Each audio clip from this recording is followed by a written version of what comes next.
Masa sinar semalam sakit betul hati. Saya dengan sinar tengah live, dia pergi membawang sini. Saya tak tahu nak baling apa dekat situ bang. Tengah Saya kerja bukan memawang tak masuk Saya time kerja work from home. lagi darah saya naik, lagi tinggi dia menjerit-jerit kat sebelah ni bang. Saya tak perasan masa tu. Orang tengah disuruh bagi report. Saya on je lah. Wifi akak. Okey.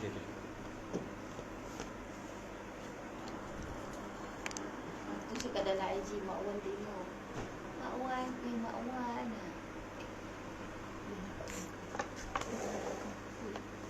Tolong. Saya minat dia. Saya kesian. Ya, kejap. Saya kesian dia datang ustaz tak ada, apa tak ada. Dah lah naik Grab. Astagfirullahaladzim. Saya sorry bibik ganggu. Dah dapat kerepek bawang. Aku dah serabut dah diorang ni macam-macam. Alright, okay. Boleh bersurai.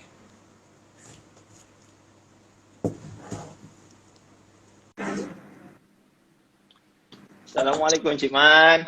Waalaikumsalam. Syafiq sihat Alhamdulillah sihat. Cik Man sihat? Sihat Alhamdulillah. Tapi malam ni aku tak ada training lah. Aku memang tak pernah ada training pun. Malam ni tak training, Pik? Dah, saya dah cuti lah. Okey, silakan. Okay, ni saya ambil soalan-soalan daripada kawan-kawan saya lah dengan family yang Penang kebanyakan. Okay, soalan pertama dia Cik Man. Mengapa umat Islam terbahagi kepada golongan dan pelbagai mazhab? Mengapa? Umat Islam terbahagi kepada golongan dan pelbagai mazhab. Okey, ada beberapa sebab. Yang ni dalam perbahasan, kalau pengajian Islam ada satu subjek yang disebut sebagai tarikh tasyri', iaitu sejarah pensyariatan, di mana dalam subjek tersebut akan ada dibahaskan tentang bagaimana berlakunya perbezaan pendapat. Dia bermula daripada Nabi SAW. Kita tengok segala mazhab-mazhab yang ada sekarang ini, mazhab Syafi'i, mazhab Hanafi, Hambali, Maliki, kemudian dengan pelbagai fahaman ataupun aliran pendapat-pendapat, semua bersumberkan daripada Allah Subhanahu Wa Taala, Tuhan yang satu, dan juga daripada sumber yang satu, Al-Quran, dan daripada Nabi yang satu, Nabi Muhammad. Okay, so walaupun bersumber daripada orang yang sama ataupun sumber yang sama, macam mana boleh jadi perbezaan pendapat? Ada beberapa sebab. Yang pertamanya ialah bergantung kepada keadaan situasi sahabat yang menerima hadis ataupun dalil tersebut. Contoh, Cik Man bagi contoh. Nabi, dia hidup bersama ramai sahabat, dan ada di kalangan sahabat yang mendengar hadis-hadis Nabi. Contohnya Saidina Umar mendengar sebahagian hadis Nabi. Okey? Kemudian Saidina Umar mungkin pergi berperang. Ketika Saidina Umar pergi berperang, mungkin ada sahabat Nabi yang lain yang menerima hadis yang tak pernah didengar oleh Saidina Umar. Maknanya semua sahabat tak berada serentak dengan Nabi. Jadi dari segi sahabat sendiri pun berbeza pengetahuan tentang hadis. Kemudian lepas Nabi wafat, sahabat-sahabat ni bertebaran, pergi merantau, maknanya berpindah, keluar daripada Madinah, ada yang keluar daripada Madinah. Jadi sahabat yang mendengar sekumpulan hadis Nabi, maka dia berfahaman sebagaimana hadis yang mereka terima. Sementara itu sahabat yang tak mendengar hadis ni tapi mendengar hadis yang lain, maka dia mengasaskan fahaman berdasarkan hadis yang diorang tahu. Jadi tak semua sahabat ada pengetahuan yang sama. Di kalangan sahabat Nabi ada 6 orang top 6 yang menghafal hadis Nabi paling banyak. 5 lelaki, 1 perempuan. Yang perempuan ini tak lain dan tak bukan Aisyah, iaitu isteri Nabi yang paling muda. Cik Man bagi contoh lah bagaimana sahabat boleh berbeza pendapat. Ambil contoh kencing berdiri. Kencing berdiri boleh ke tidak? Okey? Ulama berbeza pendapat membahaskan tentang isu kencing berdiri. Apabila Aisyah bercakap tentang Nabi kencing berdiri, Aisyah kata dengan masyarakat ataupun dengan orang awam, kalau engkau mendengar tentang Nabi kencing berdiri, maka jangan percaya. Maksudnya apa? Aisyah dengan Nabi hidup satu rumah. Maka Aisyah melihat bagaimana Nabi kalau duduk kat rumah tu memanglah kita kencing duduk, tak ada istilah kencing berdiri kan. So Aisyah dia merekodkan apa yang dia nampak berdasarkan ruang lingkup hidupnya dengan Rasulullah. Maka Aisyah meletakkan satu, orang kata, mengatakan bahawa Nabi tidak pernah kencing berdiri. Itu setakat mana yang dia menyaksikan Rasulullah. Sedangkan ada seorang sahabat lelaki yang lain ketika keluar bermusafir ataupun berada di luar rumah bersama Rasulullah, maka dia pernah melihat Nabi kencing berdiri dengan sebab-sebab yang tertentu. Kita tak adalah cakap kencing berdiri orang jahat, siapa yang kencing berdiri ni perangai, tak. Sebenarnya ada keperluan ketika itu untuk Nabi kencing berdiri. Mungkin keadaan tempat yang tak sesuai untuk kencing duduk, mungkin ada bahaya-bahaya tertentu. Jadi Aisyah menyaksikan Nabi kencing duduk sebab dia serumah, itu ruang lingkup kehidupannya. Sedangkan sahabat ini lebih orang kata berada di luar rumah bersama Rasulullah dan menyaksikan Nabi kencing berdiri. Dia tahu Nabi kencing berdiri. Dekat sini sahaja sudah ada dua mazhab yang berbeza walaupun mereka sahabat yang dekat dengan Rasulullah. Jadi cuba Fik bayangkan dan juga netizen bayangkan apabila agama sudah dipindahkan secara generasi demi generasi, semakin berkembang, sudah pastilah pemahaman manusia terhadap Al-Quran itu berbeza. Sahabat yang berpindah ke satu negeri, dia bawa hadis yang dia hafal. Sahabat yang B pula, dia bawa hadis yang dia hafal. So masing-masing ada mazhab masing-masing. Itu yang pertama. Yang kedua ialah dia bergantung ataupun berpunca daripada ulama-ulama yang mempunyai persepsi yang berbeza terhadap sesuatu hadis.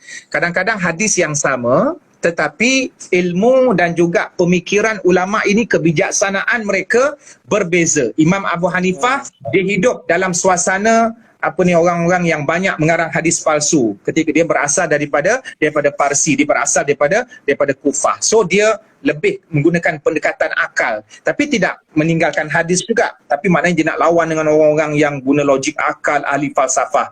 Imam Malik, dia duduk dekat Madinah. Madinah memang kampung Nabi. Jadi tak ada isu orang ikut logik akal sebab Madinah ni memang cucu cicit keluarga Nabi. Jadi diorang ambil fresh apa yang datang daripada Nabi. Sebab Madinah ini masih lagi dalam perkampungan Nabi, tak keluar, tak campur dengan budaya-budaya yang lain. So sebab tu Imam Malik dia banyak bergaul dengan hadis-hadis dan seumpamanya. Imam Syafi'i pula dia dilahirkan di Palestin, kemudian merantau pergi ke Mekah, berguru dengan Imam Malik. Kemudian dia ada pengaruh daripada Imam Malik sebagai tuan gurunya, tapi dalam waktu yang sama Imam Syafi'i juga merupakan guru kepada Imam Hambali. So diorang ada connection, tapi diorang ada asas dan pendirian sendiri untuk membentuk persepsi dan pandangan. Maka sebab itulah ada perbezaan pendapat. Ada ulama yang hadis tu sampai dekat dia, tak sampai dekat ulama lain, maka dia pun mengasaskan pendapat dalam sesuatu hal berdasarkan apa yang dia tahu. So ini antara sedikit antara faktor-faktor yang menyebabkan kenapa banyak mazhab. Alah, contoh Cik Man macam inilah. Kalau pengetua sekolah kita, sebenarnya perbezaan mazhab ni dah jadi satu fitrah ataupun tabiat. Contohlah, pengetua sekolah kita bagi tahu, besok semua pelajar dibenarkan untuk menjawab exam menggunakan semua pen kecuali pen merah. Arahan satu je. Pengetua kata semua pen boleh digunakan kecuali pen merah. Arahan satu. Tetapi pelajar masing-masing ada minat masing-masing. Ada yang nak guna pen biru, ada yang nak guna pen hijau. Kan ada banyak mazhab dekat situ. Tapi mereka berasaskan satu arahan, iaitu jangan guna pen merah. So tabiat, kita nak katakan tabiat berbeza pendapat adalah perkara biasa. So apa keuntungan yang kita dapat umat akhir zaman? Kita boleh memilih. Contoh yang paling jelas sekarang ni, isu semayang Jumaat boleh dilaksanakan walaupun kurang 40 orang, dan kita tahu selama ni kita dididik mesti ada 40 orang, kalau tak sah. Tapi bila suasana PKP, antara hikmahnya kita dapat bongkar balik, kita buka balik kitab-kitab fiqh untuk kita keluarkan bagi kita bertukar ataupun berpegang dengan pendapat yang lain. Yang penting kita dapat melaksanakan syiar, iaitu melaksanakan solat Jumaat. Jadi sekarang ni solat Jumaat didirikan 12 orang. Jadi kita dah jadi satu macam syok. Sebenarnya bukan syok pun, Fik. Tapi maknanya ini memang ada dalam agama, cuma mungkin kita kurang mengkaji ataupun hikmah PKP inilah yang menyebabkan kita lebih banyak belajar dan juga banyak berguru dan meneliti pendapat-pendapat yang ada. Wallahualam. Okey, soalan yang seterusnya, ini dia selalu was-was dan fikiran melayang ketika solat. bagaimana cara mengatasi? Masalah was-was ni tak boleh jadi alasan tau, sebab dia dah jadi satu was-was ni, kita dah bagi ruang kepada syaitan. Sebenarnya isu was-was ni tak perlu dilayan, dan was-was ini satu penyakit. Kalau dilayan, was-was ni tak ada ubat, dia tak perlu pil, tidak perlu suntikan. Was-was ni bila mengalami penyakit was-was, maka ubatnya adalah hati juga. Was-was berasal daripada hati yang mungkin kurang ilmu, ataupun mungkin gangguan syaitan, ataupun mungkin jiwa dia lemah, maka ubatnya adalah jiwa juga. Was-was lawannya yakin. Jadi ubatnya adalah yakin. Jadi macam mana nak yakin? Contoh, banyak isu-isu netizen tanya, saya mandi wajib, lepas tu bila keluar daripada bilik air, saya rasa macam ada yang tak kena. Ini tak masuk akal. Okey, dia punya penyakit ini adalah penyakit yang berpunca daripada perkara yang tak masuk akal. Dia bukannya ada satu sebab-sebab yang lain, tapi mungkin gangguan syaitan, mungkin disebabkan oleh ilmu je. So, apa ubat yang boleh kita bagi pada dia ni? Engkau mesti yakin kalau kau masuk bilik air nak mandi wajib ataupun nak berwuduk, dan kau yakin ketika kau mandi wajib itu kau meratakan air, kemudian kau cukup segala anggota-anggota rukun yang lain. Bila keluar daripada bilik air, maka jangan tanya lagi dah kena ke belum. Sebab kalau kita layan dah kena ke belum, dah pasti nanti dia akan tarik balik, masuk balik bilik air. Kalau dia ambil wuduk kali kedua pun sebab tak yakin, dia yakin ke kali ketiga tu dia tak was-was? Kesudahnya 70 kali ambil, keluar masuk. So apa ubat yang paling mantap untuk penyakit was-was? Yakin dan mesti ada ilmu. Maknanya engkau masuk bilik air, engkau tahu engkau tak mengigau dan kau berada dalam keadaan waras, maka kau tahu rukun wuduk ialah niat, kemudian ada 5 anggota, kepala, muka, kepala, tangan, kaki, kemudian tertib, settle. Adapun lintasan-lintasan apa yang berlaku dalam hati, abaikan. Masalah kita masyarakat Melayu ni yang paling banyak mengalami was-was ni, kita pergi layan. So jangan layan. Sebab tu kaedah ulama kata al-yaqin la yuzalu bisyak. Keyakinan itu tidak boleh diganggu ataupun dihancurkan oleh semata-mata perasaan was-was. Tapi dalam masalah semayang, contohnya Nabi ada ajarlah dalam masalah semayang. Kalau dalam semayang kita was-was, kita buat 3 rakaat ke 4 rakaat ke, maka kita memilih rakaat yang paling sedikit. Sebab itu yang paling kita confirm. And then kita tambah saja yang selebihnya. Alright. Okay, ini yang kadang-kadang terjadi kat saya juga, Cik Man. Macam kita baca Al-Fatihah, kan kadang macam kita baca baru kat setengah, tiba-tiba kita menguap. Lepas tu ada saya pernah terdengar, kalau sambil menguap tu, sambil kita baca dalam hati, adakah dia sah ataupun tak? Macam maksudnya kadang, ataupun dia kena berhenti, dah habis menguap baru sambung. Okey, Al-Fatihah adalah salah satu daripada rukun kauli, iaitu rukun semayang. Rukun semayang kalau tak buat satu, batal. Rukun semayang ada 13, kalau tak buat satu, batal. Dan rukun semayang ada rukun yang wajib bercakap, iaitu Al-Fatihah, tahiyat akhir, selawat ke atas Nabi, takbiratul ihram, salam pertama. Kemudian ada rukun yang fi'li, rukun perbuatan, rukuk, i'tidal, sujud. Dan ada rukun qalbi, iaitu niat. So ada 3 rukun, pecah-pecah jadi 13. Suratul Fatihah salah satu daripada rukun yang kena bercakap, maksudnya mengeluarkan lafaz dan suara. Kalau baca dalam hati sebahagian, batal. Contoh dia baca Alhamdulillahirrabbilalamin sampai ayat ke-6, lepas tu waladhdallin, itu je sepatah dia cakap dalam hati, maka batal semayang. Jadi bila menguap, antara adab ni kalau boleh, kalau nak menguap dalam solat, kalau boleh tahan. Maknanya jangan kita layan, sebab menguap itu daripada syaitan. Nabi kata at-tata'ub minasyaitan, menguap ini daripada syaitan. Kalau tak boleh tahan juga, cubalah buat sesuatu. And then kalau dalam bacaan Al-Fatihah kita menguap, dah pasti dia mengganggu bacaan tu. Okay, dia tengah baca sirata, menguap. So maknanya dia berhenti. Itu bukan pilihan dia lah, dia memang terpaksa. Jadi dia kena ulang balik siratal ladi itu sampai habis untuk melengkapkan ayat tersebut. Sama juga dengan bersin. Maksudnya kita berhenti yang time kita nak menguap tu, bukan daripada awal lah, maksudnya kita ambil ayat tu balik. Kita sambung ayat yang tu. Ayat yang sebab ayat yang sebelum ni dah lengkap kan. Okey.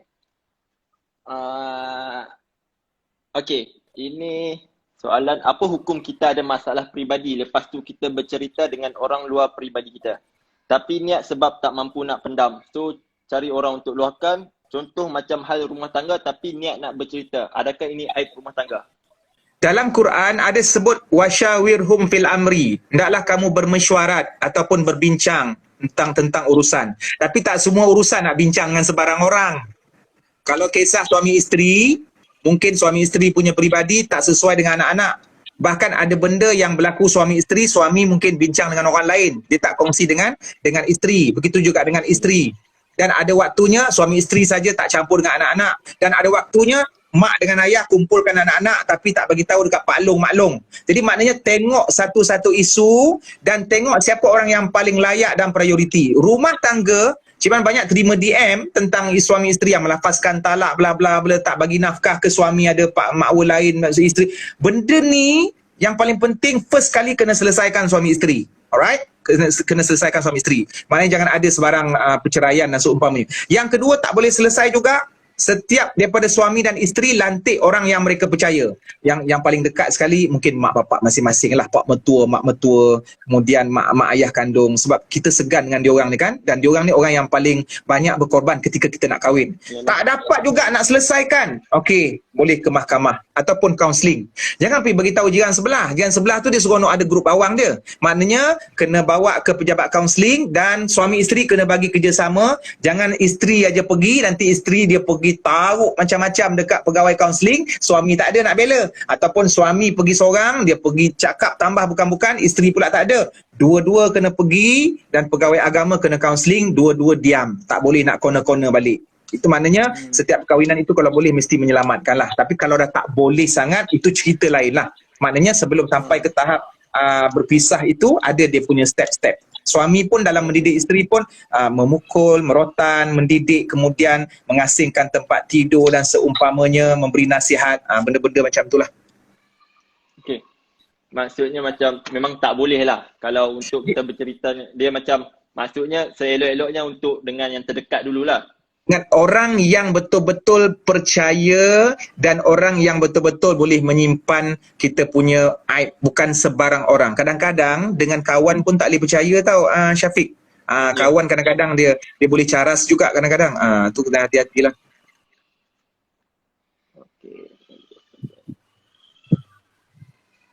Okey, soalan yang seterusnya.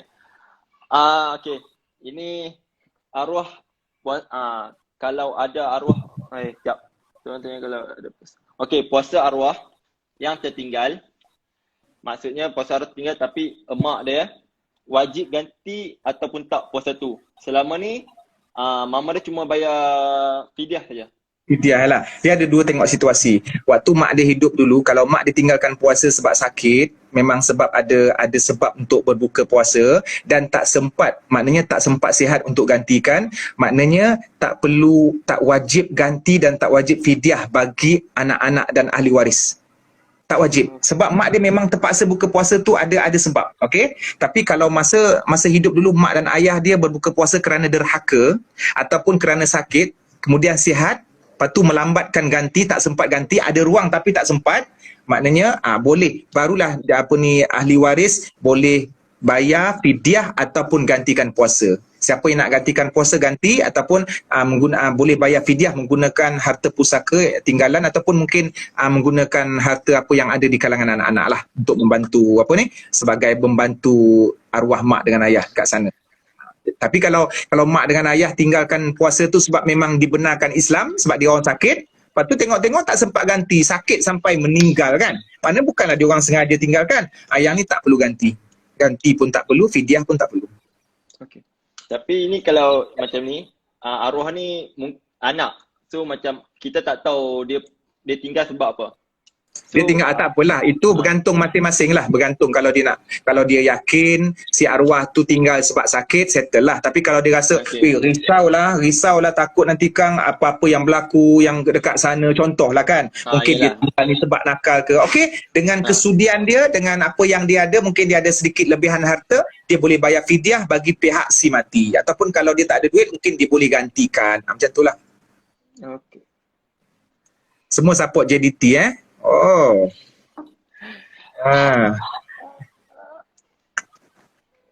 Okey Syafiq. Okey. Apakah doa buka puasa yang sahih dari Nabi? Buka puasa, makan, doa makan paling sahih bismillah. Doa makan yang paling sahih bismillah. Adapun tambah Ar-Rahman Ar-Rahim itu ada masalah. Ada sedikit pertikaian dalam kesahihannya, tapi tak ada masalah, kita nak baca bismillahirrahmanirrahim. Kemudian kalau doa makan, Allahumma barik lana fima razaqtana wa qina azabannar. Nak baca tak ada masalah. Cuma kalau nak katakan status hadisnya, maka hadisnya itu ada masalah dekat situ. Okey? Tapi kalau nak baca Bismillahirrahmanirrahim, Allahumma barik lana fima razaqtana wa qina azabannar, tak ada masalah. Nah, sekarang ni Syafiq tanya tentang buka puasa. Buka puasa doa yang paling masyhur di kalangan kita, Allahumma lakasumtu wa bika amantu wa ala rizqika aftartu bi rahmatika ya arhamar rahimin. Nak baca ini tak ada masalah. Tetapi dari segi pengkajian hadis, lafaz ini ada masalahnya. So, tapi kalau nak baca saja-saja, tak ada masalah. Cuma kita jangan confirm. Nabi memang confirm sebut ni. Sebab dalam ilmu hadis, hadis ini ada masalah. Dia beza ya antara kita kata, kita cakap satu kenyataan yang Nabi cakap. Sedangkan Nabi tak cakap, itu bahaya. Dengan kita lafaz, kita cakap satu kenyataan, ni Nabi tak cakap, tapi saya saja nak doa. Yang tu tak ada masalah lagi. Kalau kita buat reka doa sendiri, ya Allah ya Tuhanku, aku nak dapat kerja dekat syarikat sekian-sekian, tolong makbulkan. Okey, tak ada masalah doa. Tapi kalau kita kata, ya Allah ya Tuhanku, ni doa ni dulu Nabi pernah baca sebab masa Nabi nak minta kerja dekat Madinah. Yang tu tak boleh. Itu memang jaminan neraka lah. Nabi kata, man kadzaba alayya muta'ammidan falyatabawa maq'adahu minan nar. Siapa yang mendustakan aku, maknanya dia cakap doa ni, hadis ni Nabi cakap padahal tak confirm, maka Nabi kata neraka. Satu lagi yang boleh diguna juga, iaitu satu doa yang sahih juga, zahabaz zama wabtalatil uruq wa tabatal ajru insyaallah. Maksudnya telah perginya, telah terhapusnya dahaga, kemudian zahabaz zama wabtalatil uruq, telah basahnya tekak-tekak, watabatal ajru, dan telah adanya pahala. Yang ni doa sekitar untuk berbuka puasa. Boleh digunakan doa ni juga. Dia lebih sahih sikit daripada Allah malakasumtu tu. Tapi kalau nak baca Allah malakasumtu tak ada masalah. Nak baca Allah mabarik lana pun tak ada masalah. Sebenarnya Syafiq, antara waktu mustajab doa ialah sekitar berbuka puasa. Minta doa apa pun pasal kehidupan, bisnes ke pun tak ada masalah. Tapi yang penting asasnya bismillah. Bismillah memang sahih.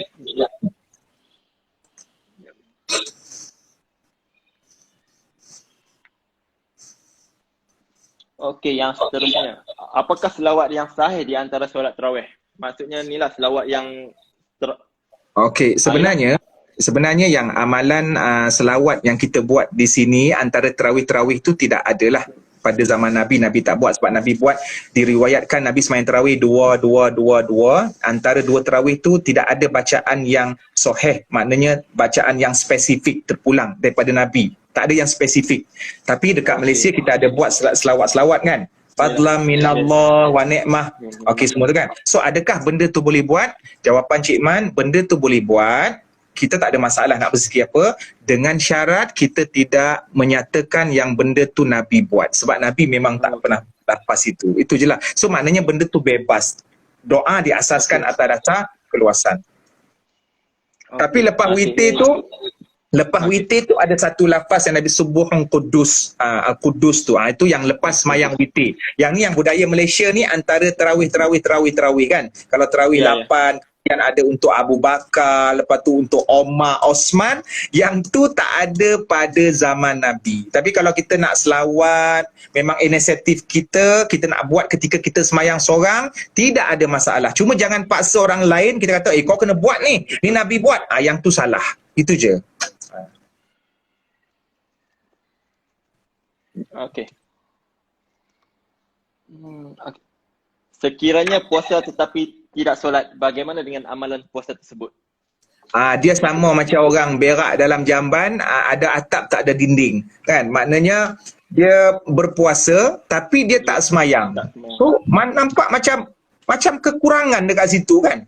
Walaupun nampak gaya macam okey, walaupun saya puasa tapi saya tak semayang, walaupun saya tak semayang tapi saya puasa. Jadi masalah kan. Dia nak buang hadas besar, dia nak buang air besar, alhamdulillah ada atap, selamat daripada hujan. Tengok dinding tak ada. Dinding lagi penting. So antara puasa dengan solat adalah satu kewajipan yang paling agung. Jadi maknanya walaupun dia berpuasa, solat dia tinggal, dia berdosa besar. Tetapi boleh tak kita kata puasanya tidak diterima? Ini bukan kerja Cik Man, ini bukan kerja kita, ini urusan Allah. Bila kita tengok dia tak semayang, dia puasa, kita tak boleh cakap, hang ni awak lak gitu kan. Maknanya daripada hang puasa tapi tak semayang, dia gebek hang tak payah puasa. Yang ni silap. Ini satu pendekatan dakwah yang silap. Dia berpuasa tu dah kira bagus, dia dah lulus 50 markah, 40 markah. So tanggungjawab kita, kita nasihatkan dia, engkau ni bagus, kau berpuasa, tapi kau kena tambah satu lagi kewajipan, kau mesti melaksanakan solat 5 waktu. Itu pendekatan dakwah lah. Cuma amalan dia itu serahkan kepada Allah, Allah lebih tahu untuk menguruskan dia. Bukan judgemental daripada kita. Dah macam buat assignment tengok engkau, Dafiq. Risau pula aku nak apa ni. Tak, saya ambil jawapan sikit nanti. Bolehlah saya rewind balik kan nanti kan? Alright. Okey, yang seterusnya. Adakah makmum perlu baca Al-Fatihah sekiranya imam sudah baca secara jahar, iaitu baca kuat? Okey, dalam sembahyang berjemaah, mazhab berbeza, adakah makmum kena baca Fatihah ataupun tak? Mazhab Syafi'i, makmum kena baca Fatihah walaupun imam baca sir perlahan dan walaupun imam baca jahar. Kan waladhdallin, amin. Imam baca surah lain, makmum baca Fatihah. Okey? Maknanya itu rukun, wajib sembahyang jemaah. Kalau tak, batal. Itu mazhab Syafi'i. Mazhab Hanafi, kalau imam baca, makmum tak perlu baca.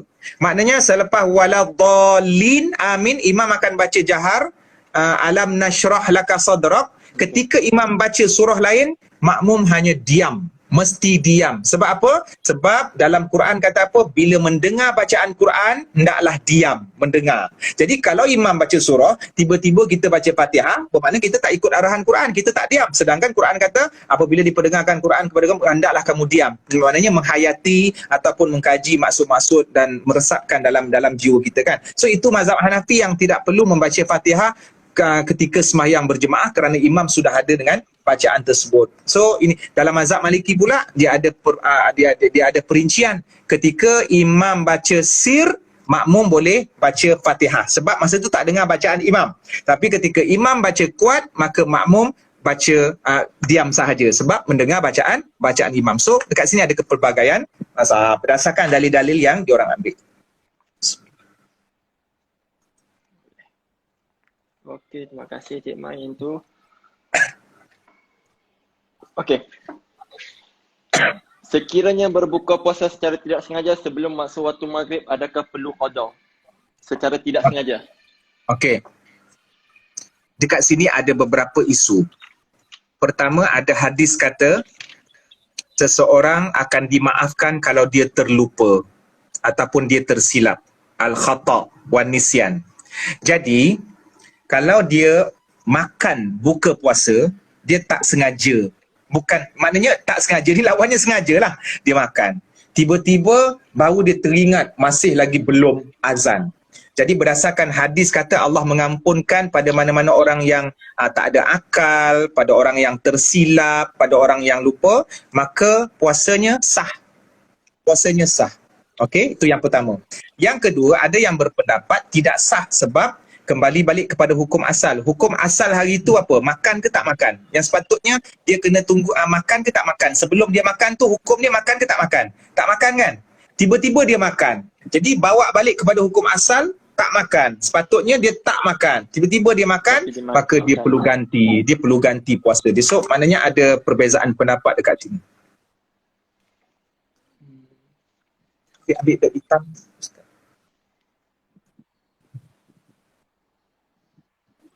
Okey. Adakah wujud kenduri tahlil di zaman Nabi dan sekiranya buat apa hukumnya? Ya Allah, soalan-soalan kau maut betul ni. Baik. Kalau tahlil yang di zaman Nabi ramai orang meninggal dunia. Nabi pun wafat, kemudian para sahabat. Okeylah, straight to the point, sebenarnya tak ada istilah yang tahlil yang kita buat ni lah. Sebab tu dalam isu ni dia agak panas ke Syafiq. Okey, ada banyak pertelingkahan ataupun perdebatan di kalangan ini. Tahlil-tahlil yang kata, okey, tahlil untuk arwah. Di zaman Nabi pun tak ada. Kalau Syafiq buka dalam kitab mazhab Syafi'i pun, pendapat Imam Syafi'i pun mengatakan tidak ada istilah tahlil arwah. Iaitu satu perkumpulan khas, kemudian dihadiahkan tahlil untuk si mati. Itu tak wujud pada zaman Nabi. Tapi tahlil ni maksudnya sebut la ilaha illallah. Tahlil ni maksudnya la ilaha illallah. Jadi kita memang berzikir la ilaha illallah. Okey? So atas dasar keumumannya memanglah berzikir pun, cuma di kalangan masyarakat kita ada satu budaya bertahlil dikaitkan dengan kematian. Yang ni tak wujud pada zaman Nabi. Tetapi zaman sekarang mungkin jelah masing-masing ada cara fikir masing-masing. Maka ada yang berpendapat pahala kita berzikir boleh dihadiahkan kepada si mati. Maka wujudlah budaya untuk bertahlil selepas kematian. Jadi kita mungkin boleh berlapang dada pada mereka yang menerima ataupun berpegang dengan pendapat, baik, saya berzikir, saya nak hadiahkan kepada arwah mak ayah saya. Okey, silakan. Yang lain pula mengatakan tak ada, saya tak buat tahlil arwah sebab benda tu tak pernah dilakukan oleh Nabi SAW. Settle Cuma isunya yang pasti, tak kira dalam mazhab apapun, tidak boleh kita meletakkan satu pengkhususan ataupun spesifik dengan satu kepercayaan tahlil arwah untuk hari yang ke-10, untuk hari yang ke-40, untuk hari yang ke-100. Yang ni tak boleh sebab kita dah buat satu sistem. Kita mengatakan, kena buat ni dah hari yang ke-100. Kalau tak nanti apa-apa berlaku kejadian dengan arwah si mati. Yang ni tidak ada siapa pun yang membenarkan. Kalau setakat dia nak buat secara umum, nak buat tahlil bila-bila masa pun boleh, teringat rindu dekat arwah mak ataupun arwah suami, nak berzikirlah nanti pahala ni sedekahkan pada diorang, itu masih boleh diterima lah. Tapi kalau menentukan hari ke-10, hari ke-40, yang tu memang tidak wujud langsung pengkhususan itu. Soalan. Okay. Adakah Nabi membaca doa kunut setiap kali solat subuh? Kau ni banyak soalan panas lah. Kau ni ada agenda ke apa, Syafiq? Bismillah. Tak, Okay, saya banyak soalan, saya pun apa yang diorang bagi saya simpan je saya. Cakap Soalan ni pada siapa ni? banyak ni. Ini Daripada- soalan dia daripada belah mertua, family mertua. Okey. Kunut subuh secara realiti yang berlaku menjadi perdebatan yang hangat di kalangan ilmuwan-ilmuwan lah. Okey, dalam era kebelakangan ini. Cuma kita kata beginilah Syafiq, sebagai jawapan yang sederhananya, Nabi pernah buat kunut subuh dan Nabi juga pernah tak buat kunut. Okay. Jadi, siapa yang buat kunut subuh, dia telah mengikut sunnah Nabi. Siapa tak buat kunut subuh, dia juga mengikut sunnah Nabi. Nabi. Yes, itu jawapan. Itu jawapannya. Sebab nak kata bergaduh. Okey, kita dekat Malaysia, Syafiq, dekat Malaysia, Perlis tak bawa kunut subuh. Yep. Perlis tak bawa kunut subuh. Perlis, negeri Perlis. Ya, boleh. Boleh. Pelik. Oh ya, keluar utara dia. Okey, Perlis tak bawa kunut subuh. Tetapi walaupun Perlis tak bawa kunut subuh, bukan maksudnya bila Syafiq pergi Perlis tak boleh kunut. Cuma dia letakkan satu undang-undang tu, kalau hang jadi imam dekat masjid, kena ikutlah enactment negeri, kerajaan negeri yang telah memperuntuk. Tapi kalau semayang dekat rumah, dekat Perlis, dekat kampung, balik kampung, nak buat, tak ada masalah. Okey? Dan seluruh negara di Malaysia kecuali Perlis buat kunut. Tapi kalau dia tak nak buat kunut dekat Selangor ataupun dekat Negeri Sembilan, itu terpulang. Tapi kalau dia jadi imam dekat Masjid Paroi ataupun dekat Paroi, tahu Syafiq Paroi tahu Tahu Okey. Ataupun dekat Stadium Paroi sebelum ada game kan. Okey. Engkau sekarang ni dekat Paroi. Engkau dekat Masjid Paroi. So kau tahu Negeri Sembilan macam mana, maka bawa kunut supaya nanti kita nak meraihkan tempat. Kalau macam Cik Man dulu di Mesir memang bermazhab Hanafi dan Hanafi tidak membawa kunut lah. Dan kunut dalam mazhab Syafi'i merupakan sunat. Sebab tu bila tinggal kunut disunatkan sujud sahwi. So kita berlapang dada dalam hal inilah. Selamat je jawapan aku Soalan aku pandai-pandai. Bismillah. Okey. Banyak soalan yang saya pun macam-macam ni dapat. Okey. Bagaimana cara untuk orang sakit berwuduk? Contoh tu ada anggota dia yang disimen. Okey.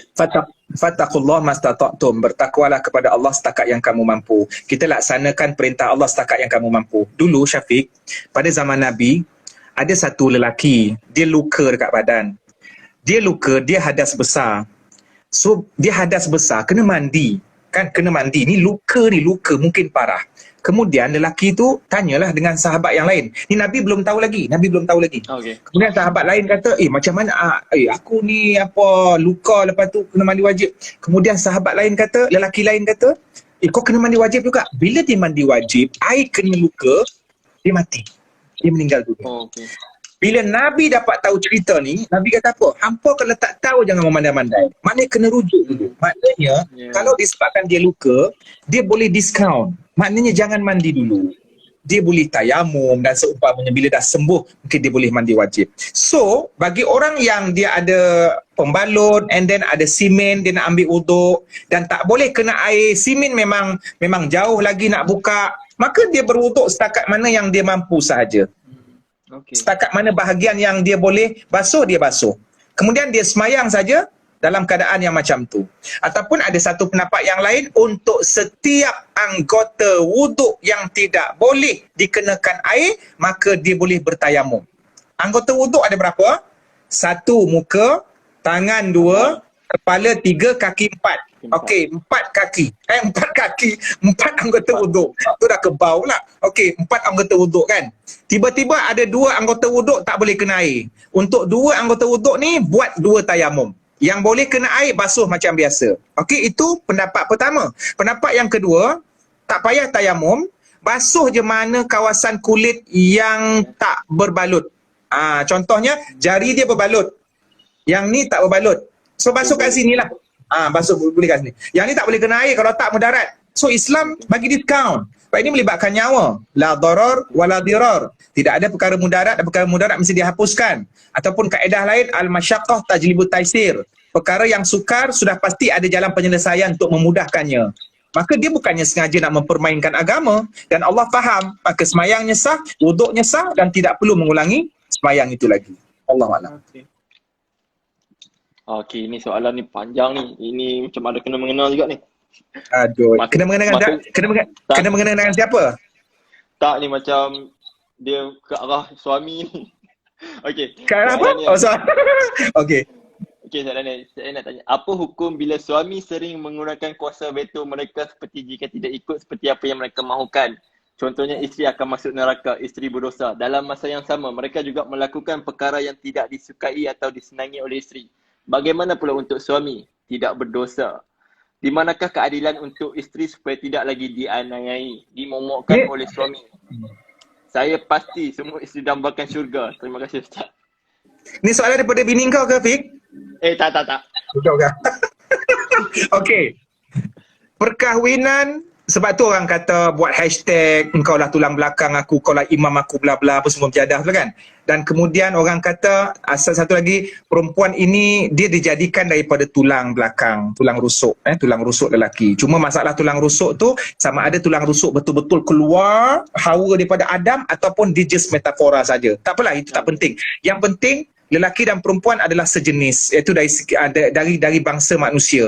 Dan ada hati dan perasaan. Perempuan tidak boleh diletakkan di kaki kerana dia bukan hamba abdi. Dan perempuan tidak boleh diletakkan atas kepala suami kerana dia tak boleh jadi bos, tetapi dia mesti diletakkan di bahagian hati. Maknanya suami mendakap isteri ketika apa-apa masalah yang berlaku. Baik, perkahwinan. Suami, walaupun ada istilah mengatakan isteri wajib taat kepada suami. Yes, isteri kalau derhaka, nusyus, bermasalah, akan dilaknat seumpamanya. Tetapi kenyataan ini tidak menjadikan suami ada kuasa veto. Boleh buat apa sahaja tanpa mengira penat lelah isteri, tanpa mengira perasaan isteri. Maknanya bila isteri, mungkin suami balik kerja satu hal lah, kemudian suami pun kena faham juga, isteri pun bekerja juga dekat rumah kan. Walaupun suami boleh kata abang nak mencari rezeki, tapi isteri ada dia punya bidang-bidang kerja. So benda ni boleh diselesaikan melalui masing-masing saling faham tanggungjawab masing-masing. Secara asasnya suami tidak ada kuasa veto kecuali apa yang telah Allah berikan kepada dia untuk mendidik dan menjaga isteri. Dia bukan kata suami berkuasa untuk memerintah apa saja. Tak, suami bertanggungjawab untuk menjaga isteri dan mendidik isteri. Menjaga bukan saja dari segi fizikal tapi dari segi jiwa, perasaan. Dia bagi isteri rumah, dia bagi isteri kereta contohnya, dia bagi isteri makan dan duit, dan dia juga mesti bagi isteri semangat dari segi hati. Tak boleh kata awak masak tak sedap, tak ada rasa, kata macam sampah. Maknanya suami gagal di situ. Maknanya kita katakan macam mana cara nak jaga hati. Nabi waktu satu hari dia balik rumah, lauk tak ada. Yang ada cuka. Nabi makan dengan cuka. Nabi tak ada marah. Kalau kita agaknya buka-buka tudung saji, angkat-angkat nasi kosong, lepas tu dengan ikan masin. Tu pun belum bergoreng lagi kan. Itu kalau kita. Nabi dia makan dengan cuka, apa Nabi sebut? Ni'mal idam al-khallu. Nabi kata sebaik-baik makanan adalah cuka. Nabi sebut satu perkataan yang boleh memberikan sejuk hati dengan orang rumah dia. Kita fikir dari segi logik, boleh orang makan nasi kosong dengan cuka. Tapi kenapa Nabi sebut macam tu? Maka Nabi kata aku adalah orang yang paling bagus akhlak dengan orang rumahku. Nabi adalah manusia yang paling lunak, yang paling hebat akhlaknya bersama ahli keluarga. Maka Nabi menasihatkan dalam ceramahnya, dalam khutbahnya supaya para suami fokus ataupun memberikan perhatian dalam persoalan bagaimana suami-suami mesti memberikan satu layanan yang baik kepada isteri. Jadi suami tidak ada kuasa veto. Apatah lagi isteri, kalau suami suruh buat benda yang bukan-bukan, yang melanggar perintah Allah, maka tak wajib untuk taat. La ta'ata li makhlukin fi maksiatil khaliq. Tidak wajib taat kepada makhluk. Anak-anak tak wajib taat kepada mak bapak. Isteri tak wajib taat kepada suami ketika mak bapak suruh buat bukan-bukan kemungkaran kepada anak-anak, dan ketika suami suruh isteri buat kemungkaran. Okey, contohnya kata, jom yang kita keluar pergi pasar malam kata, tapi free hair lah, ataupun tak payahlah pakai ni ke, ataupun pakailah ketat. So maknanya nanti untuk membahagiakan abang, dia berhujah, awak wajib membahagiakan saya, awak mesti pakai seksi. Ketika itu perintah Allah lebih utama daripada perintah suami. Sebab bertembung kewajipan. Tapi kalau dalam bertembung sunat dengan wajib, contoh, isteri nak puasa sunat, kena minta izin suami. Sebab puasa sunat, hukumnya sunat. Melayan suami, hukumnya wajib. Kan kita kena tengok dua situasi yang bertembung. So, tidak ada kuasa veto pada suami kerana kedudukan suami dan isteri sama dalam memberikan kebaikan dalam rumah tangga dan dalam mendidik anak-anak. Suami tak boleh kata, kerja memasak ni kerja awak. Bukan kerja saya. Tak boleh. Tidak ada penentuan langsung. Itu hasil daripada perbincangan daripada suami dan isteri. Kata awak mesti basuh kain, anak-anak semua ini semua kerja awak. Tak ada pengkhususan pun. Cuma dari segi budayanya, bila suami kerja dekat luar, isteri berada dalam rumah, maka isteri membantu suami sebenarnya. Dan selebihnya tu lebih banyakkan perbincangan. Okay.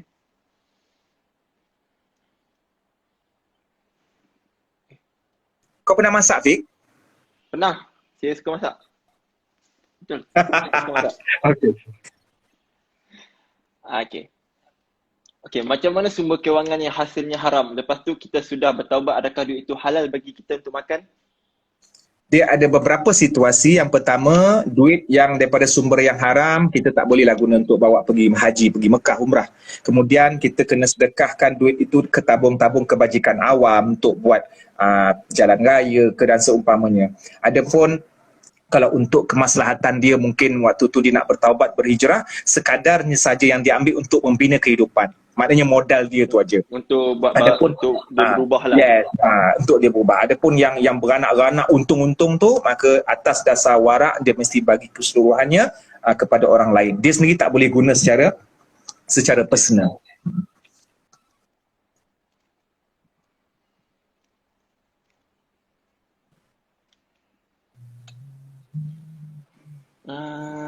Duit simpanan dan harta benda dari sumber haram. Adakah anak-anak boleh makan dan adakah si mati akan tanggung azab di dalam kubur? Okey, dia macam ni tau. Apabila seorang ayah bekerja di kilang arak ataupun mendapat daripada sumber yang haram, dia yang haram itu nisbah siapa? Adakah anak-anak dia akan jadi bengap, lepas tu akan jadi bodoh sebab makan daripada sumber yang haram, isterinya anak-anak berdosa? Baik. Yang berdosa di sini adalah individu yang dapat secara langsung. Contoh, Cik Man main judi. Okey, kemudian dapat duit. So Cik Man berdosa sebab Cik Man orang yang first berurusan duit, dapat duit haram. Cuma lepas tu bila duit tu Cik Man belanja orang lain, diorang tak ada kena-mengena sebab diorang dapat duit tu dengan cara yang halal. Diorang tak curi pun. Diorang dapat daripada duit Cik Man. Sama juga dengan suami. Suami kewajipan dia memberi nafkah. Okey, memberi nafkah. Dia cari duit daripada sumber yang haram, kilang arak dan seumpamanya, ataupun mencuri. Kemudian dia bagi nafkah pada isteri. Dan isteri ambil duit tu dengan cara yang halal daripada tangan suami dia. Bukan isteri dia direct pergi ke kilang tu bekerja sana. Ataupun isteri dia pun join sekali mencuri. Jadi maknanya tak kena mengena langsung anak akan jadi bengap ataupun anak tanggung dosa, isteri tanggung dosa. Cuma suami kena fahamlah sebab benda tu nanti akan memberikan kurang keberkatan dalam rumah tangga. So anak-anak dan isteri tidak menanggung dosa tersebut. Sebab suami dia yang secara langsung. Cuma dalam persoalan yang belanja kawan tadi tu, kalau kita dah tahu yang member kita tu menang loteri ataupun daripada sumber yang haram, maka sebaik-baiknya kita tidak menerima belanja dia. Sebab itu akan memberi semangat untuk dia meneruskan pekerjaan perjuangannya di dalam bidang perjudian. Maknanya kita kena nasihat dia, kata kau jangan judi, kita orang tak boleh terima benda ni syubhah.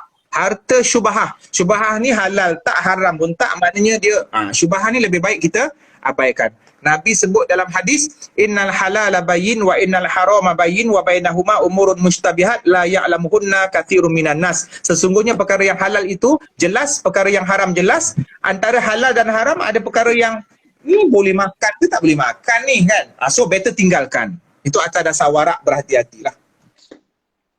Okey.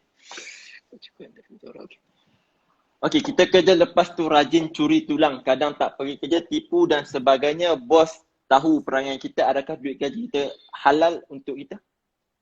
Man ghasyana falaisa minna. Siapa menipu bukan daripada golongan aku. Salah satu lagi isu dekat situ, pengkhianatan amanah. Dalam Quran Allah sebut, wahai orang-orang yang beriman, taklah kamu tunaikan amanah. Kerja masuk pukul 9 punch card, dia masuk pukul 12. Balik pukul 5, kemudian dia balik pukul 3 petang. Rehat setengah jam, dia belasah 2 jam dekat mamak. Benda ini adalah khianat. Khianat adalah dosa besar. Apa yang berlaku dengan gaji?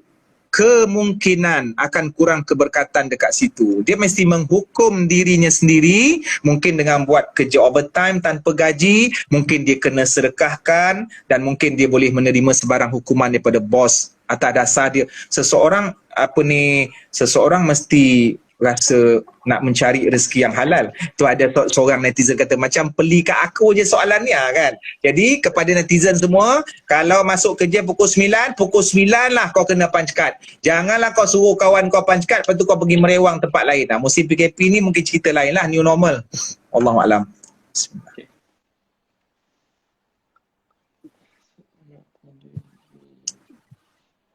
Okay, Jeban, apa hukum kalau kita selalu mimpi arwah dan selalu pesan benda yang baik-baik? Adakah kita patut ikut atau kita abaikan saja yang sebab kerap sangat terjadi? Antara perkara yang Cik Man cuba elakkan untuk berbincang sebenarnya masalah mimpi, sebab ada di kalangan masyarakat kita ni suka percaya pada mimpi, dan akhirnya bila mimpi tu cakap sesuatu, dia berpegang pada mimpi dan akhirnya wujudnya ajaran sesat. Contohnya saya mimpi Cik Man, saya mimpi jumpa Nabi. Nabi kata semayang zuhur tak payah buat lagi. Orang tu bercahaya muka. Contoh kan. So benda-benda macam tu. Mimpi tidak boleh menjadi dalil. Dalil kita ada dua saja, Syafiq dan netizen.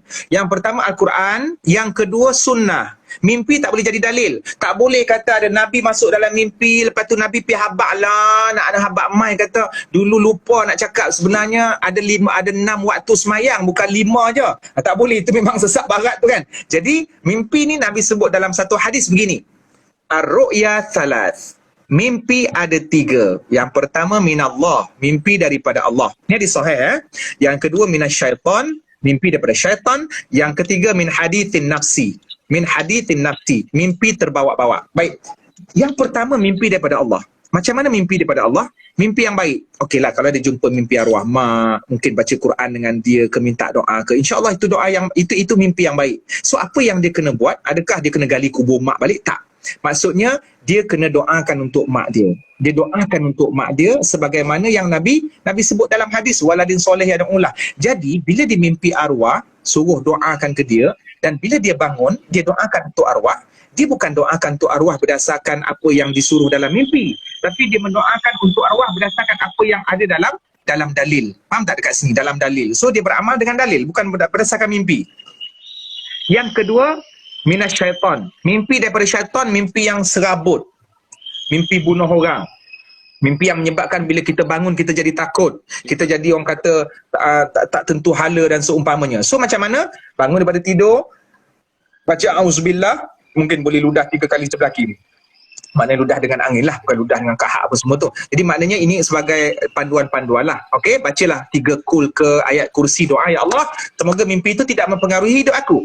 Yang ketiga, min hadisin nafsi, mimpi yang terbawa-bawa daripada apa yang dia fikir. Dalam contohnya, waktu dia terjaga, dia fikir macam mana lah keputusan SPM aku ni, lagu mana lah aku nak apa keputusan SPM. Dia terbawa sampai terbawa dalam tidur.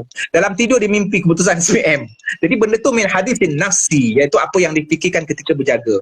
Akhirnya kesimpulan yang Cik Man boleh buat, mimpi tak boleh jadi dalil, mimpi tak akan mempengaruhi hidup, mimpi tak akan jadi punca kita gelabah. Sebab hidup kita ni dah lengkap, Quran dah ada, sunnah dah ada. Tetapi dalam waktu yang sama, boleh tak kita mimpi jumpa Rasulullah? Jawapannya boleh. Sebab Nabi sendiri cakap, siapa yang melihat aku dalam mimpi, maka dia melihat aku sebagaimana jaga. Maksudnya bukan Nabi bangun balik, maknanya sebagaimana yang dia melihat Nabi ketika Nabi hidup dulu. Cuma Syafiq dan netizen, isunya ialah bila kita mimpi jumpa seseorang, dia mengaku dia Rasulullah, belum tentu tu Rasulullah. Barangkali tu syaitan. Tapi Cik Man, dia dalam mimpi tu muka dia bercahaya, lepas tu tangan, sebelah tangan pegang kitab, kemudian pakai jubah. Betul, syaitan memang tak boleh menyerupai Rasulullah. Memang syaitan tak boleh menyerupai Rasulullah. Tetapi syaitan tahu kita tak kenal Nabi. Jadi syaitan pergi serupa wajah orang lain, lepas tu dia pergi mengaku kita yang dia tu Nabi. Faham tak dekat sini? Itu isunya. Syaitan memang tak boleh serupa Nabi. Syaitan tak boleh meniru Nabi. Tetapi syaitan tahu yang kita tak tahu muka Nabi macam mana. Jadi syaitan pergi serupa mana-mana haji ataupun mana-mana orang tua, lepas tu dia pun mengaku yang dia Nabi. Kita pula yang tak pernah tengok muka Nabi, kita dah percaya Rasulullah, padahal tu orang lain. Jadi itu isunya. Jadi macam mana kita nak tahu yang dalam mimpi tu Nabi? Maka kita kena kenal macam mana muka Nabi. Macam mana nak tahu bentuk Nabi macam mana? Maka silalah baca satu kitab yang bernama Asy-Syama'il Al-Muhammadiyah, iaitu sifat-sifat Nabi yang dikarang oleh Imam Tirmizi, yang ceritakan tentang rambut Nabi panjang mana, Nabi pernah panjang rambut sampai telinga, ada yang sampai cecah bahu, Nabi jalan macam mana, Nabi duduk macam mana, Nabi senyum macam mana, Nabi ketawa macam mana, Nabi bersandar macam mana, Nabi makan macam mana. Maka dekat situ nanti kita boleh comparekan lelaki yang kita jumpa dalam mimpi itu sama dengan apa yang kita baca. Dan satu lagi, kalau mimpi Nabi datang dalam mimpi kita pun, Nabi tak akan kata buat pelik-pelik, kata semayang zuhur tinggal 3 rakaat saja semayang subuh tukar waktu, boleh buat tengah hari. Yang ni merepek. Sebab syariah sudah sempurna, maka tidak akan adanya Nabi bawa pergi tukar pula. Allahuakbar. Okey. Ni yang soalan yang saya dapat baru tadi, tapi dah dalam mimpi kan, saya sambung je lah Okey, dia cakap dia mimpi jubah Nabi dan mimpi kata dia dijaga oleh orang dan serasi dengannya. Maksudnya itu mimpi daripada gangguan syaitan lah. Ataupun itu dia nak masuk syaitan. Maknanya sekarang ni kita nak katakan, sekarang ni kan ada pameran-pameran barang-barang daripada Nabi kan.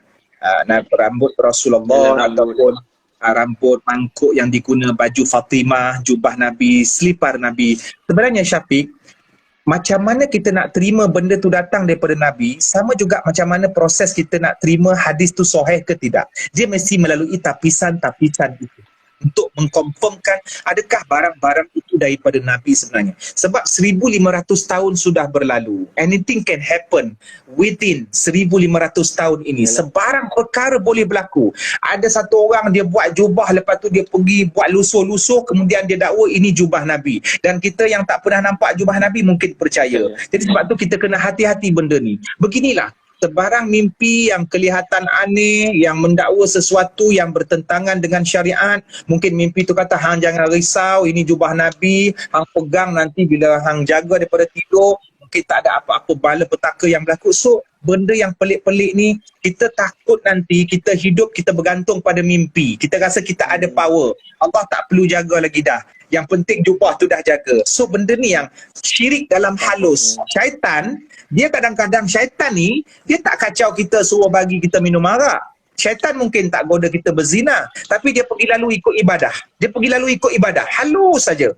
Maknanya kita dalam semayang pun kita boleh jadi sesat. Bukan saja berzina tu dah tentu kita tahu haram. Syirik tu dah tahu haram. tiba-tiba dalam ibadah syaitan dia pergi corner, kita pun ikut, kita pun modify ibadah tersebut dan kita mendakwa bahawa dalam hidup ni selain daripada Allah, saya pun ada orang tukang jaga. Ni jubah ni saya dapat daripada mimpi contoh. Dia pun jaga saya juga. So kena hati-hatilah benda-benda yang macam ni. Okey. Tadi cuma Syafiq, dia masa tinggal 4 minit, dia memang limit.